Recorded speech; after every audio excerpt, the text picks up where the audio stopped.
আসসালামু আলাইকুম। অনেক ধরনের ভর্তা খেয়েছেন, কাঁচা কলা ভর্তা কি কখনো খেয়েছেন? আজকে করে দেখাবো কাঁচা কলার ভর্তা। আশা করি এই রেসিপিটি আপনাদের সবার ভালো লাগবে। এখানে আমি বড় সাইজের 3টি কাঁচা কলা নিয়েছি। এবার একটি ছুরির সাহায্যে কলাগুলোকে কেটে 2 টুকরা করে নিচ্ছি। আপনারা চাইলে কলার খোসা ফেলে দিয়েও কলাটিকে সিদ্ধ করে নিতে পারেন। কলাগুলোকে কেটে ধুয়ে পরিষ্কার করে নিয়েছি। এই রেসিপিটি করার জন্য যা যা লাগছে: পেঁয়াজ কুচি, রসুনের কোয়া আর শুকনা মরিচ। এবার একটি প্যানে দিয়ে দিচ্ছি সরিষার তেল। এই তেলে ভেজে নেব শুকনা মরিচ ও রসুনগুলোকে।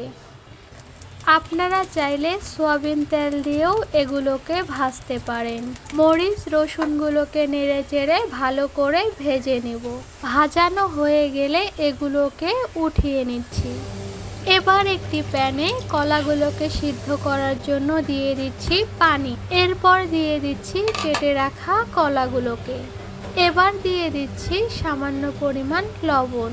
চুলার আঁচটা হাইয়ে রেখে ঢাকনা দিয়ে ঢেকে কলাগুলোকে সিদ্ধ করব, যাতে কলাগুলো সফট হয়ে যায়। 10 থেকে 15 মিনিট পর ঢাকনাটাকে খুলে কলাগুলো সিদ্ধ হয়ে গেছে, তারপরেও একটু চেক করে নিচ্ছি।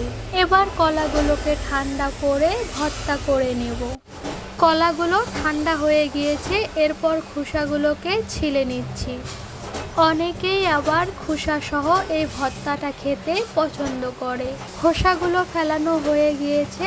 এবার মরিচের বোটাগুলোকে ফেলে দিয়ে সামান্য পরিমাণ লবণ দিয়ে মরিচগুলোকে ভেঙে নিচ্ছি। আপনারা যে যেমন ঝাল খান ঝালটাকে বাড়িয়ে কিংবা কমিয়ে দিতে পারেন। ঝালগুলো আমার ভাঙানো হয়ে গিয়েছে। এবার অ্যাড করে দিচ্ছি পেঁয়াজ কুচি। পেঁয়াজ কুচিগুলোকে দেওয়ার পর ভালো করে চটকিয়ে নেব। এবার দিয়ে দিচ্ছি ভেজে রাখা রসুনগুলোকে। এবার রসুনগুলোকেও চটকিয়ে নেব। এরপর দিয়ে দিচ্ছি পরিমাণ মতো সরিষার তেল। সরিষার তেল দেওয়ার পরে এগুলোকে ভালো করে নেড়ে চেড়ে মিশিয়ে নিচ্ছি। এরপর চেপে চেপে কলাগুলোকে ভেঙে নিচ্ছি। কলাগুলো ভাঙানো হয়ে গেলে পেঁয়াজ মরিচের সাথে এগুলোকে মিশিয়ে নিচ্ছি। আমার এই কলা ভর্তার রেসিপিটি কে কোথায় থেকে দেখতেছেন জানাবেন। আশা করি এই রেসিপিটি আপনাদের ভালো লেগেছে।